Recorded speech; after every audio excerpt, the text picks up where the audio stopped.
Good evening, ladies and gentlemen. Welcome to the show tonight. Tonight's guests, we have Men of Color, Women of Color, and Black Man Speaks. On this show tonight, we have been on the show about 4 or 5 times in the last month or so. But we're gonna bring on one of the founder of Black Women Speaks, and allow her to come on and speak and say who she is, what she does, and the purpose of her job in Women of Color. We have the new director, Damon Suja Johnson, that's over the organization now. We have him in the studio. We're going to bring him on and allow him to speak on what he does now as far as the director of Black Men Speak, Men of Color, and Women of Color, I guess. Yes. So we thank you guys for having time to come on the show tonight. You know, for me it's a joy, okay, because I know this man. We go way back. So it's a joy to see him doing the work that he's doing with his organization. You know, he had a passion for this in prison, so he know what he's doing. Yeah. And I want to thank you for coming on, especially in telling the audience who you are and why you do what you do. So what's your name, lady? My name is Pamela Jordan. Everybody calls me Pammy. Okay. And I got involved because I have a history with domestic violence, domestic abuse. And it's not just the women, it's the men also. It goes both ways. It's not always the man that's the abuser. Sometimes it's the woman. But I would say I was the woman being abused, and being able to speak to others that are suffering from this situation brings me a lot of joy. You know, it helps to just talk about it. Because there are so many women, so many men that are suffering in silence. And you don't have to just say something. Right. It took me 5 years to get out of my situation, because that was my first love. That wasn't no high school love. This was my first love. And coming from the South, you know, from a family, my parents stayed together, even though my father strayed outside the marriage, my mother still stood by him. And being in the situation I was in, I still stood by him, but I didn't have to. And it took me 5 years to come to that realization. And hopefully, by spreading the word, someone else doesn't have to wait 5 years. Sure. Exactly. Admirable. That's something that's needed. People will hear what you say, and hopefully they'll follow suit, because that's what, sometimes it takes that somebody will open their mouth and say something, and then other people just fall right on in and start doing what you've done. And there's nothing embarrassing about it. It's a part of life. Right. You know, God bless those that haven't had to travel down that path. But for those of us that have traveled or that continue to travel, we don't have to travel alone. Sure, right, exactly. Admirable. Yes. Thank you for that. And now, Mr. Suja. Yes, sir. Yes, sir. Thank you for coming on the show, my brother. Thank you, brother. Thank you for what you're doing, my brother. Thank you. You're doing an outstanding job. I've seen your work. Yeah. I've been to the office. Yes. I've been to different things that you've done since you've been home. You come home with boots on the ground. Boots on the ground. I admire you for that, my brother. Thanks, Continue your work. Yes. They got people that throw rocks, people that talk about people that's doing things that's positive. They have people want to pull you down. Don't let go of the rope. Don't let go of the rope. Hold on to the rope. Hold on. Yeah. You might go to the bottom, but you're going to come back up to the top. Right. Because you got so many supporters that's supporting you in what you're doing, brother. Believe that. I do. Yeah, you know, behind these controls that can, you know, get your back. Yeah, thank you, bro. So what do you do, my brother? And tell the people your name. Man, my name is Damon Suja Johnson. Damon Johnson. All of them are good names. But I answer also to my Islamic name, Suja. I never had a nickname coming up. I always had a name, you know, and it meant something. And I used that name. First name I received, what my mother gave me, was Diallo Dia, brave champion in Swahili. And as I continued this life's journey, when I accepted Islam, you know, we take names for mean something, to have a point of reference. And brave champion meant something to me as Diallo Dia, because my mother gave it to me, but I helped pick that name. And so I took the name Ali Boto Suja, lofty brave champion. I added to hold me high. And in the tense that it's in the past tense, and it means a warrior, but a successful one. You know, so I won that fight already. So I had to. That helped me with my mental health because we're in the mental health field. You know, I happen to be the director of Black Men Speak, an organization out of Alameda County, which has been around over 12 years. And so talking to the mind, you know, they say it ain't so much the body, but it's the mind what make us man.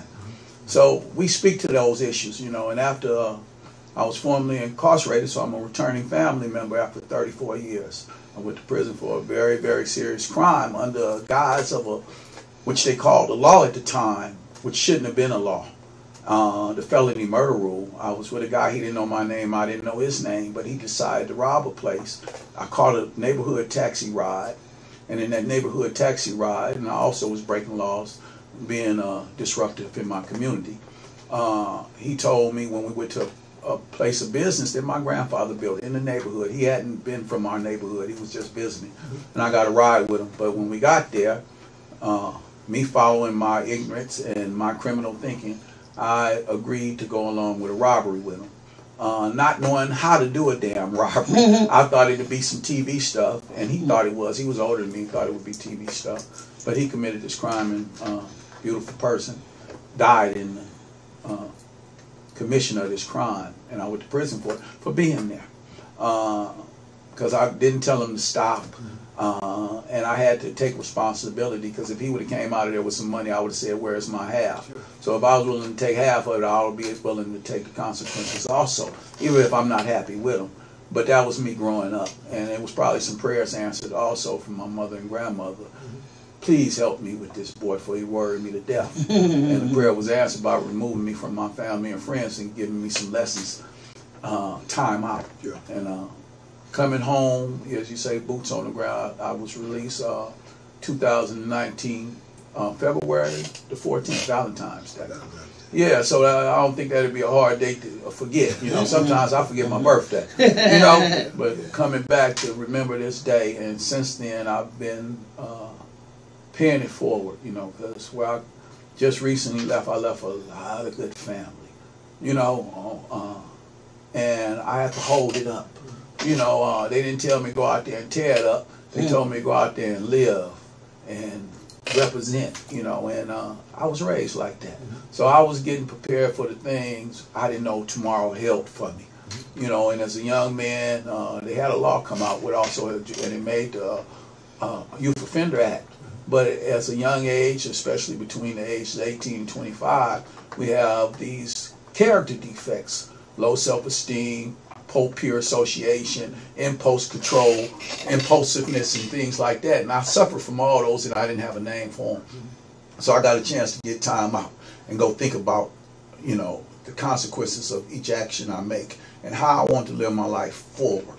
You know, and from a dark space. I had a clear board in front of me to write on, but it was dark. And being able to keep hope in a dark space. You know, my light might have been, but it was still amber down there burning. And I know that too shall pass. And I just learned some patience waiting. It took 34 years, praise God, everything on time, by time. Perfect timing. So just following this path, I come home into a beautiful community, you know, and nothing's by accident, you know, but while I was in there, I was determined to move forward, stand up for my victim. I told the family, you know, I apologize. You know, and I have to change my conduct, because if I came out with that 23-year-old foolishness, then they should lock me up. Sure. You know, but coming home almost 60, 59, that I have to, I'm a granddaddy 3 times over, and I don't want my grandchildren to go through anything negatively like our experience due to ignorance. Sure. So, and anybody in my community, because I have to be safe also. You know, when you're out there living on the other end of the stick, you don't think about being safe. You just think about hurting. But now, you know, I done got old and scared. I can't run too fast, can't fight too good. You know, so, you know, I'm worried now. And these youngsters look just like me. You know, and they were me at the time. I was them, rather. But having an understanding from where they're coming from. And, you know, they talk about one thing. I don't know if people really, I was like a man coming back to earth after many years. You know, I heard stories about it, but I didn't know what it was. and they call it culture shock in some places. So when I left in 1986, mental health wasn't prevalent as it is. We always had crazy JoJo and stuff around, but we didn't have really a name for it or how to address it. We had homelessness, but it was against the law, and you didn't have too many. You could stay in somebody's backyard. But to come home and see it today in these mass droves, I had a problem adjusting and accepting it. You know, because when I went home, I just came out of a little 9x12 cell after 34 years, and I was comfortable with that. And I came home, and I seen a person didn't even have that. All they had was the sidewalk to grab hold and hold on to. I thought it was a man down, and you know, you see somebody laying on the ground, you think, and where my conditioning over the years was man down, something's wrong. And I go over there and they sleep, and there's nothing wrong. But he ain't got a 9x12.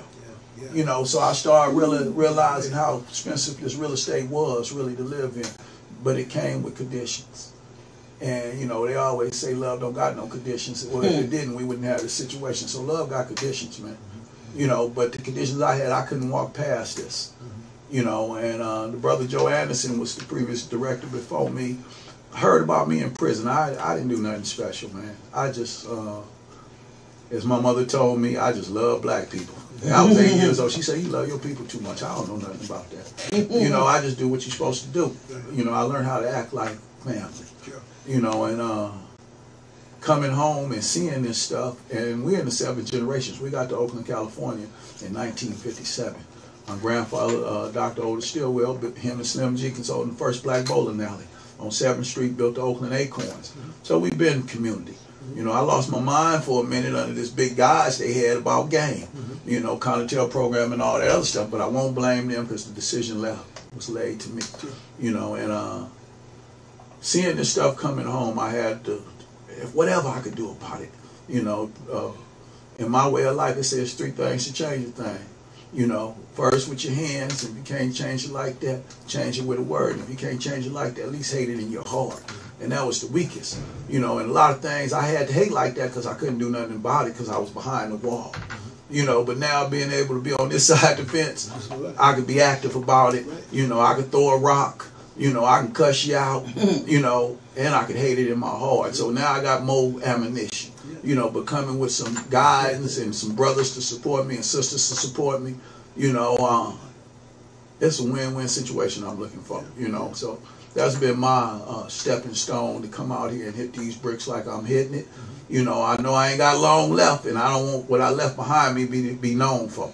So let me pay it forward and do something right. So they say, you know, when I lay down, you know, they say, judge a tree by the fruit it bear. I want my fruit to be heavy. I want the place to be so full, and I always tell people I'm a Muslim, and they don't bury me in 24 hours. So, and y'all ain't gonna get to say nothing. Just stand outside. We can have a party afterwards, you know. So, but I want it to be full wherever it is, with the believers, with the friends and family. Come unite community.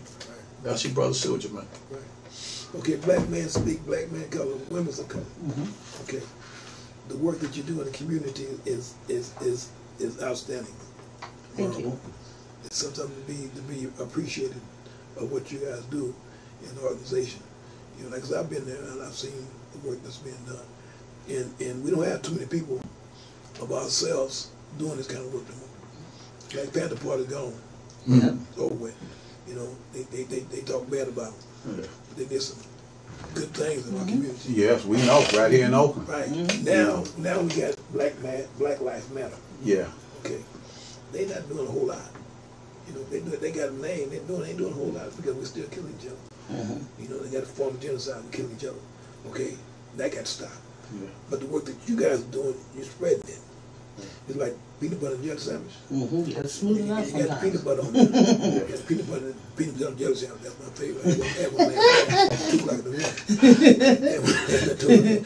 You spread the peanut butter out and you put the jelly on. Yeah. And then you put it to your mouth and it's good. Yeah.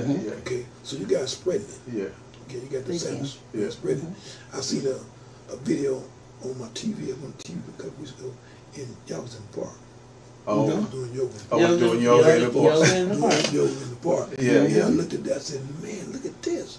We in the park doing yoga. Doing yoga. So In a historical park. In a historical The park. Infirmary Park, In Little Oakland, Bobby Hutton's Park. California. Black men out there. We started off with Yoga. this black men because we wanted to challenge people's comfort zone. We got a brother Rondi. We hope to bring him forward. Right. And just say, wait a minute, man, we talking about wellness. You know, and when you talk about wellness, we just don't mean just one state of it being, we mean the Mental whole and state. physical. So we got to get a balance. You know, this is what something in there, they talk about balance. But if you look in our communities, I used to, when I was in prison, I used to say, man, we need a VA, you know, because we was off balance in our hood. You know, so to come home and make an intensive care unit where we can come and get some rest and some self-correcting, as we call it. That's what it is, some balance. So to come, and we also, when we do our Wednesday days, down at the Infirmary Park on 16th and Adeline, we also, Wednesday, from 5:30 to 6:30, we also feed the people. We got a brother C and Jenna who cooks vegetarian. So we just don't exercise healthy, we also feed healthy. And we provide this free to our community.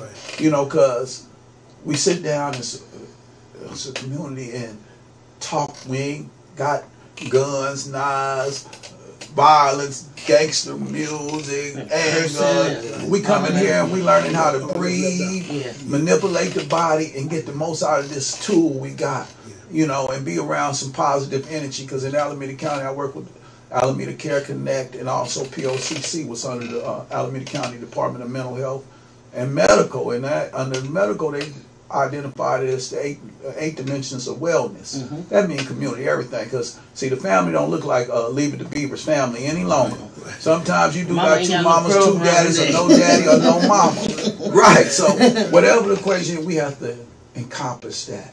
You know, I would want it to be my way, but I don't have that power. I leave it up to something greater than me.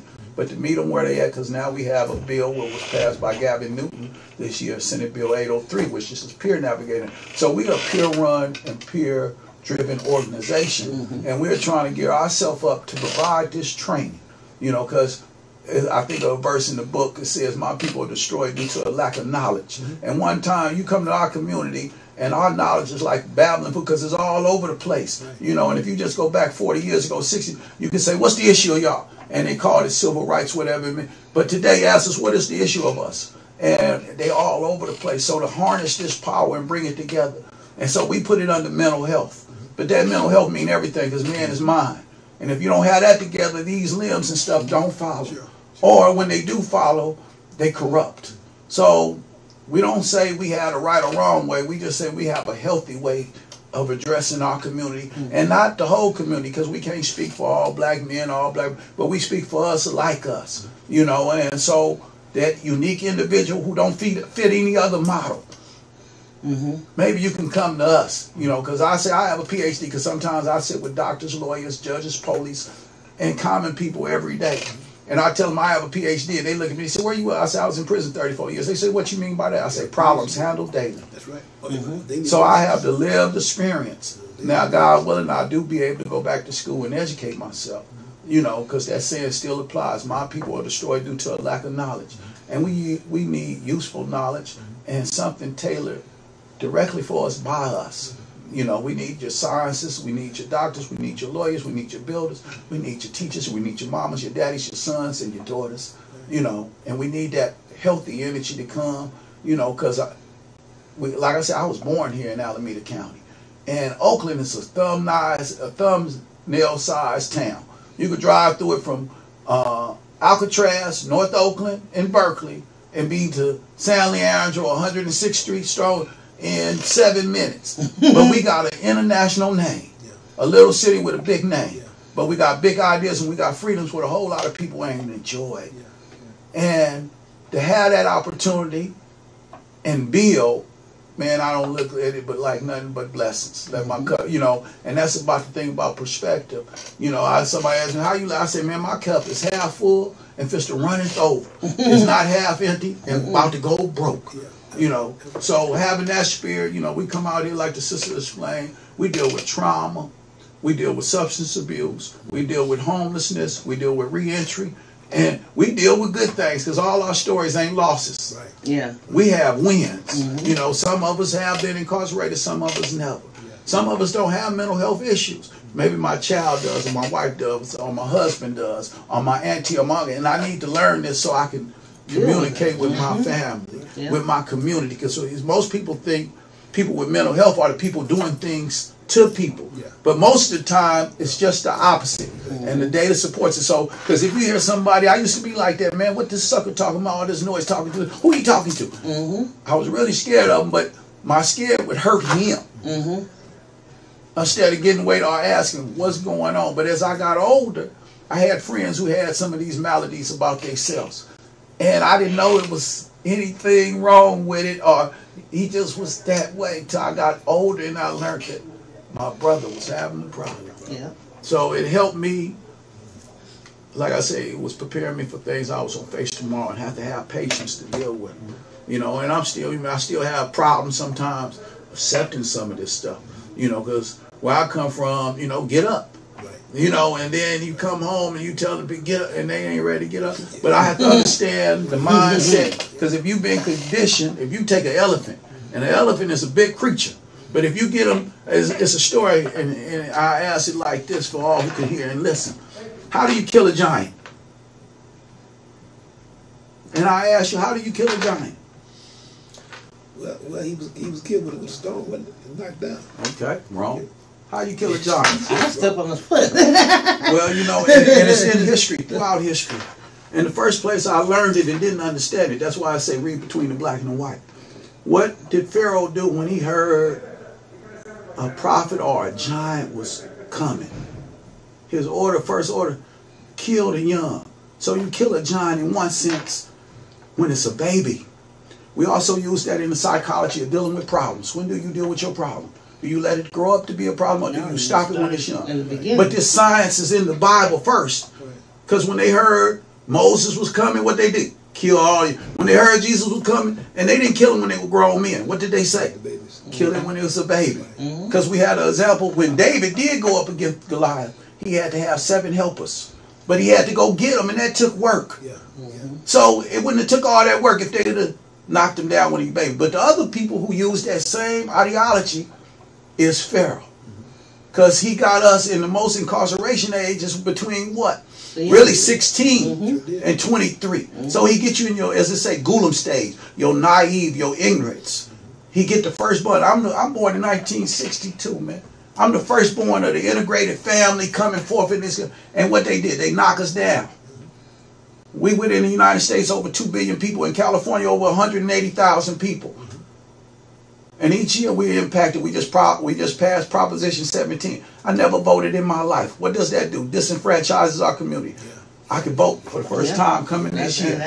I registered when Jesse Jackson was running for president, and I didn't know they understand gerrymandering and all that stuff, but I suffered from that. But now I'm going to invoke my first time in my life, my liberty to vote. And we help that because people say, you couldn't even vote while you're on parole. But I couldn't do that at first. That means a lot, because there are so many parolees out there that have a voice that need to be heard. And other states allow only 2. Yeah. Where Bernie Sanders come from, it was Florida. And Florida, all of us and none of us, an organization we work with, Dorsey Nunn, he sent people out from Florida, answer phones. These are still functioning members of, they served their time, they made their penance, and now they're functioning members of society that have a voice. Right, they've done their crime. Yeah, they have a voice. You messed up as a child, you got your whooping, and it's over with. It was over with. Right. It wasn't held against you. Sometimes, but you look at it. Yeah. But I'm just saying, these people have a voice and they need to be heard. Yeah, exactly. And we are going to be heard. Yeah. Yes, we're going to be heard. One way or the other. I'll be at the whatever. I'm going to be there and vote. Yeah, and you know what? And you suffer that disease also. Lack of citizenship. and then now, the next step is to get the word out to parolees. Right. Come on and speak your voice. Well, we want it like it's in New Hampshire. In New Hampshire, where Bernie Sanders was from, you could vote while you were in prison. Yeah. See, but you also have to put in the formula that those were white states. Sure. Oh, yeah. So They want they're the voting for votes. white power, Yeah. white people. It's not a Yeah. threat. Right. But when you got people of color who can vote, and if you disagree, they talked about Trump voter fraud and all that. But each year, just alone in California, 50,000 people who were formerly incarcerated couldn't vote, and they couldn't vote till they was off parole. So if that wasn't That's a lot of voters votes. That's a lot of votes. That's a lot. infringement and impact, that's a lot of, and not just on a national level, on a state level. Because I came home and I happened to be a property owner, and I went to sign a petition, but I needed to be a registered voter to sign that petition for somebody running for the Board of Education and to fix a hole in my street. Yeah. And I couldn't say yes or no to it. Yeah. Yep. You were silenced. And the bad thing, let's say, I sit on the Community Advisory Board, the CAB committee. I sit in the Executive Steering Committee, Pool of Consumer Champions. I sit on African American Empowerment Committee, and so on. And I sit with all these people who do vote and have to sit, and I couldn't vote. But I was voting on $6 million, $40 million for probation, the sheriff out of center, and I'm voting for money like this, approving or not approving things, but I couldn't vote. And so that was an oxymoron to me, man. You know, but to come along to say, just be patient. This too shall pass. But we had people with a mind who said something is wrong with this, and we must. We had a lot of naysayers. Man, they'll never let you vote. Why y'all wasting your time? But I stayed following leadership, and the leadership who championed this cause, they had a vision I didn't have, but they had a vision I could believe in. And I took hold of it, and now I will invoke that liberty. At the beginning of next month, I think we got a runoff election coming up. So in Alameda County, Gabby Newton had something coming up, a state. So, you know, and I was paroled by Gabby Yeah, Newton. they got a recall on Gavin Newsom. Yeah. Yeah, so, you know, I went to prison when Duke Majan was the governor. So I went through all those governors, and Gavin Newton, Jerry Brown was supposed to sign my papers for my release, but he left office and left it on Gavin Newton, and Keith Watley represented me of Uncommon Law. And they contacted the Capitol, and Gavin Newton signed my papers. And here today I sit. So I don't look at it as bad or what, you know, and I don't let that sway me. But I will look at the data to make an informed decision and say, well, I'll support him. But I have some brothers in there, Life Without, who he's been granting clemency to and helping. So under that, guys, I have to look at the man, you know, and call a ball, strike a strike, and I'm not going this way with a party. I will be voting as an individual. So I'm going to really enjoy my first vote when I get a chance. I'm telling you, I'm enjoying mine. Yeah. I'm going to read everything on the thing. I'm going to take my time. Yeah, you see me making an informed decision. Exactly. I have that right. I have that right. I have that right. Yeah, so we will be doing that, you know, because I look forward to it. it's all connected. Yes, you it know, is. and Yes, it is. Yes, you know, it is. we talked again. We under, you know, the mental health department, You know, but you know, I think of Ralph Ellison book, The Invisible Man, yeah. and when, you know, when you ain't seen and you ain't valued, you know, it's really suffering. Yeah. What you say? If you're not doing nothing, if you're just existing, what good are you? Yeah. You're no good. You have to be part of this. Part of this, what you're doing now. You existing, you're doing something. You're making a difference in life, in the community, in this world. You're making a difference. Black men speak, men of color, women of color. You guys are making a big difference in our community. I appreciate that, you know, and it gives me joy. Yeah. You know, I was a part of a Black History event that the African American Steering Committee put on, and I spoke about my life, about my experience, my lived experience, and about how being mentally and physically abused for 5 years, and after the event was over, to see the young men, not just the women, the young men, to come up to me and say they had no idea about the effects of what they were doing to their significant other. I said, yeah, abuse is something that has always been swept under the rug in our community. Sure. You know, what goes on in the home stays in the home. Well, it's time to bring it out. because not only does the significant partners suffer, but the children do too. I wasn't raised like that. I grew up in the military. 2 loving parents that stayed in the home. And for me to go through that experience as an adult was something new, something strange, and something that it was hard for people that knew me to accept. Pam, you let him hit you? But they didn't understand where I was coming from. Right. Okay? I'm not making any excuses. My mother said what makes you who you are today is when you accept the consequences of the choices that you've made. I made a choice to stay with that man. I had to accept that, and I had to own up to that. And when I did that, then I came to myself and realized I didn't have to accept it. I didn't have to be that. I did not have to be hit. I have burn marks, you know. I went to my mother's funeral with a cracked rib because he wanted me to spend time with him and not with my family.